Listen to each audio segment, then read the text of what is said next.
5 seconds to go. Be ready. At the very outset, I would like to mention that the idea of introduction a compulsory savings scheme is not a new one and has been under consideration for the past several years. In fact, as early as in 1998-99, the National Development Council had expressed a view in its favor.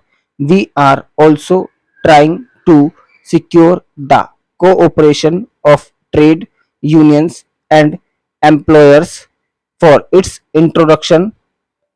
As a result, however, of the situation created by the emergency and the paramount need for finding additional resources to meet the growing cost of development and defense, the government came to the conclusion that it was no longer possible to rely on the proceeds of taxation and voluntary savings alone, and that introduction of some element of compulsory savings was unavoidable. The bill before the House is a comprehensive measure and seeks to cover all the major sections of the community who can be expected to have some margin for savings, however small that might be.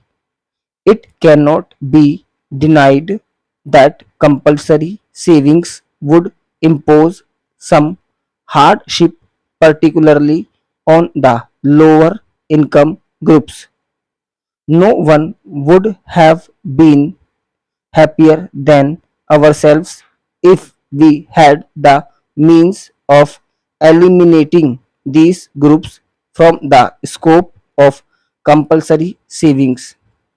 But in our country, by far the major portion of the population is poor, and unless the poorer sections are also made to save, we cannot hope to build the country's future prosperity. The opinion of the Attorney General on the constitutional validity of the bill has already been laid on the table of this House. Honorable members may have also seen reports of the discussions in the other House which have since been circulated to them. I have nothing much to add to these issues except to confirm that in our view, Parliament is fully competent to legislate on a measure of this type, and that the restrictions which this bill seeks to impose are reasonable restrictions and are in the interests of the general public within the meaning of Article 19 bracket 5 of the Constitution. Government are taking powers to provide for suitable reductions or exemptions wherever they may be justified to ensure that the bill does not impose any undue hardship. The schemes to be drawn up will be laid before Parliament, and honorable members would have full opportunity to suggest whatever modifications that they consider necessary.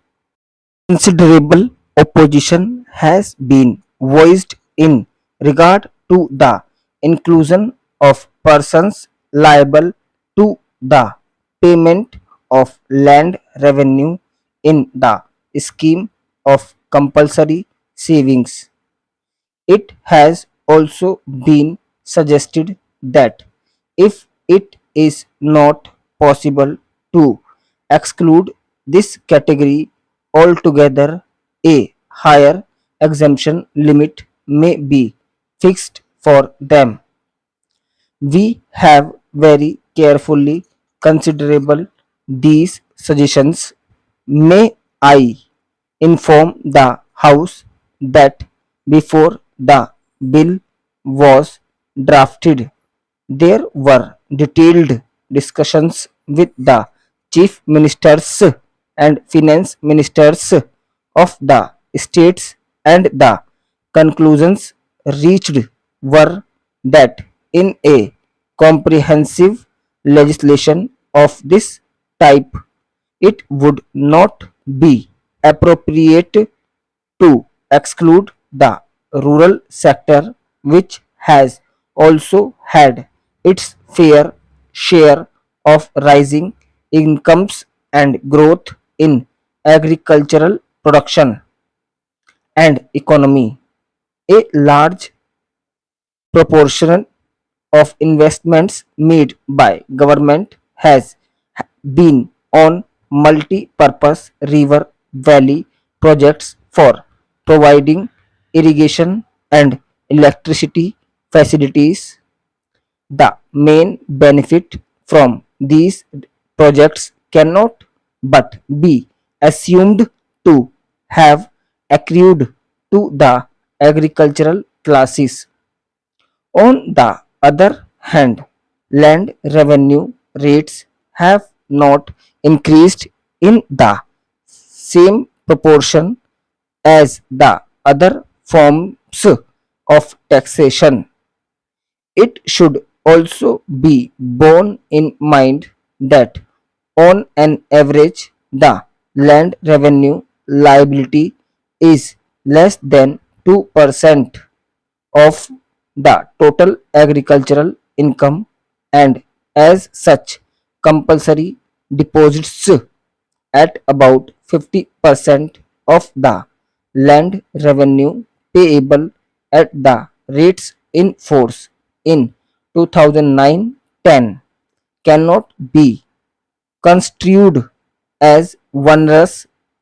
Although for administrative convenience the bill provides for the maximum rate of compulsory deposit at 50% of the current land revenue liability, the scheme shall be so devised as to ensure that the deposit does not exceed on the whole 50% of the land revenue payable according to the 2009-10 rates. This is intended to reduce the extra burden on the landholders in the states where the land revenue rates have been increased in recent years.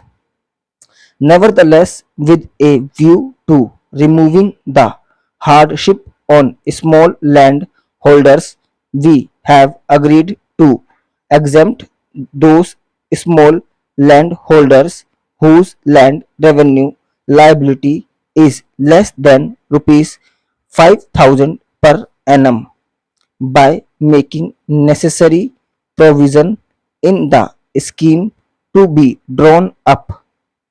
As a result of this exemption, almost half the total land revenue payers would be excluded from the scope of compulsory savings.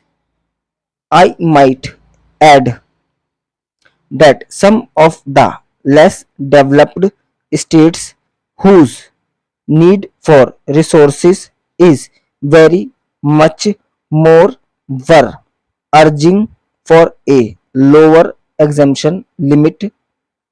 We have not found it possible to agree to any decrease.